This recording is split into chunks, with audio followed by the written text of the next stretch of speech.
زهقتوا من اللحمة ومن الفراخ وكمان زهقنا من السمك. هنعمل النهاردة أكلة اقتصادية طعمها حلو قوي، مفيدة مغذية، طعمها خطير، كلها كده مواد غذائية جامدة جدا. هنعمل النهاردة العجة المصرية. العجة المصرية بأسهل وأبسط طريقة، العجة المصرية بطريقتها الأصلية، هي دي الطريقة الأصلية للعجة. اي طريقة تانية لا، مش عجة، هي العجة بتكون كده بالشكل الجميل ده. هنعمل العجة وهتكون طعمها حلو قوي. هنعملها كده بسرعة، هناكلها في الغداء او في العشاء، بتكون بجد خطيرة.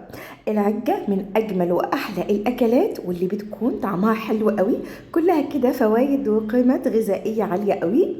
اقتصادية وسهلة، ممكن نعملها اخر الشهر علشان الظروف الاقتصادية، بتتعمل بسرعة وبتكون طعمها حلو قوي. اول حاجة هعملها ان انا معايا بطاطاية هحطها على النار عشان اسلقها. بعد ما اسلق البطاطاية هقول لكم هعمل بيها ايه، بس ممكن اخد جزء منها لو كبيرة قوي، وانا عايزة بطاطاية متوسطة. هنا معايا حزمة من البقدونس وحزمة من الكزبرة، وهقطعهم بالشكل ده. كمان كنت قطعت بصلايه او فرمت بصلايه، فرمتها ناعم جدا بالشكل ده، ونزلت بيها بقى في الزيت على نار عاليه كده لحد ما تاخد لون.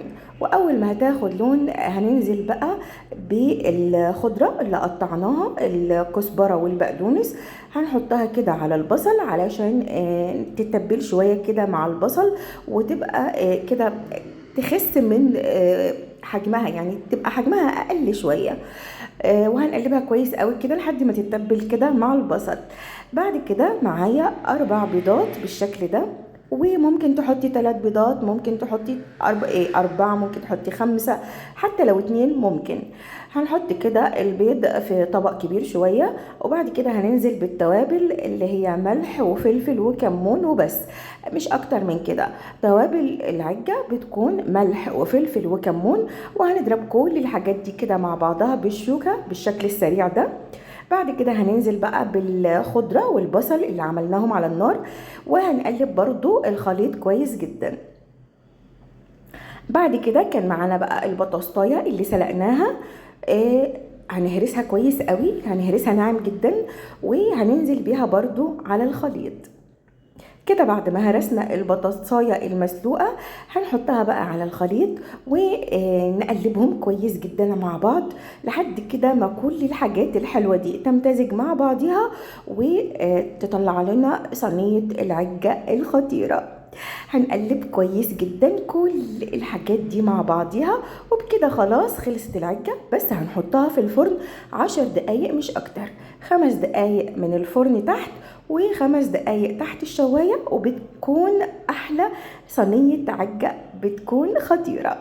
خلاص هنا كده معانا العجة جاهزة، ومعايا هنا الصينية بتاعتي اللي هي مقاس 24، يعني من 20 ل 24، علشان عايزة سمك العجة ما يكونش رفيع قوي او رقيق قوي، وكمان ما يكونش تخين قوي.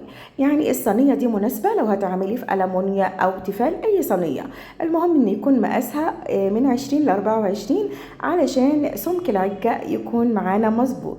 هنا نزلنا بالخليط بعد ما مسحنا الصينية بمسحة زيت، وهنوزع كده الخليط بتاعنا ده في الصينية قبل ما ندخلها الفرن على درجة حرارة عالية. طبعا عشان العجة ما تنشفش معانا لازم يكون الفرن سخن وتكون درجة الحرارة عالية، ومش هتاخد اكتر من 10 دقايق في الفرن. بالشكل ده خرجت من الفرن بالشكل الجميل ده، وعايزه اقول لكم ان ريحتها كانت بجد حلوه قوي، الريحه لوحدها تشبع يعني كانت ريحتها قلب البيت والشارع والحاره والدنيا كلها.